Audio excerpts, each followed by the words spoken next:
Hello guys, চলে এসেছি আরেকটি কুকিং ভিডিও নিয়ে। তো আজকে কিন্তু তোমাদের সাথে শেয়ার করছি চকলেট আইসক্রিমের রেসিপি। তো ফার্স্টেই দেখো আমি কড়াইতে দুধ দিয়ে দিয়েছি গরম করার জন্য, আর এদিকে কিছু ড্রাই ফ্রুটস আমি রেখেছিলাম মিক্সিতে দিয়ে এটাকে একটুখানি মিক্সিতে মিক্স করে নিয়েছি। আর তারপরে দেখো দুধটা হালকা গরম হয়ে গেলে ওর ভিতরে দিয়ে দিয়েছি পরিমাণ মতো চিনি। তা চিনি দেওয়ার পরে একটু ভালো করে নাড়াচাড়া করার পরে এর মধ্যেই আমি দিয়ে দিয়েছিলাম রাস্কের টোস্ট বিস্কিট। আমি এখানে 6-7টা মতো দিয়েছিলাম। তারপরে এটাকে ভালো করে ভিজতে দিচ্ছিলাম এবং গরম দুধেই কিন্তু আমি এটা ফোটাচ্ছিলাম। আর তারপরে দেখো আমি এখানে 2-3 চামচ মতো আমলের গুঁড়ো দুধ নিয়ে একটু জলে ভালো করে গুলে নিয়েছিলাম এবং সেটাকে তারপরে কড়াইয়ের মধ্যে দিয়ে দিলাম। দিয়ে এটাকে ভালো করে একটুখানি নাড়াচাড়া করে নিলাম। নাড়াচাড়া করার পরে তার মধ্যেই কিন্তু আমি দিয়ে দিলাম এই যেটা মিক্স করে রেখেছিলাম মিক্সিতে।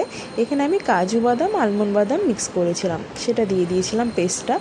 আর এখানে দিয়েছি দেখো, যেহেতু আমি চকলেট আইসক্রিম করছি ওই জন্য এখানে চকলেটের এসেন্স দিয়ে দিয়েছিলাম। এটা তোমরা তোমাদের পরিমাণ মতো দিতে পারো। তো সেটা দেওয়ার পর আমি ভালো করে আরেকটু নাড়াচাড়া করার পরে এটাকে আমি মিক্সিতে ভালো করে ব্লেন্ড করার জন্য মিক্সিতে নিয়ে নিয়েছিলাম।